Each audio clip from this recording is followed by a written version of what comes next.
बिस्मिल्लाहिर्रहमानिर्रहीम, अस्सलाम वालेकुम।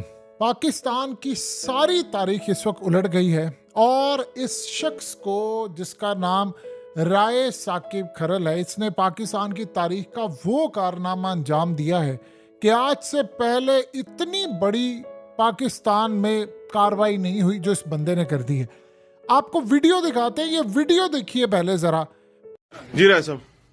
जी बिल्कुल, मैं इस टाइम लक्ष्मी चौक के एक प्रिंटिंग प्रेस पे मौजूद हूँ जहां से हमारे सोर्स ने बताया कि जनाब यहाँ पर 8 फरवरी को जो इलेक्शन हो गए में, जिसमें नवाज शरीफ साहब मानसरा वाले सीट हार गए में, उसके बैलेट पेपर जो है वो छापे जा रहे हैं। हम जब यहाँ पर पहुंचे हैं तो ये प्रिंटिंग प्रेस के हालात है जनाबे वाला, ये देख लीजिए, जरा क्लोज दिखाइए।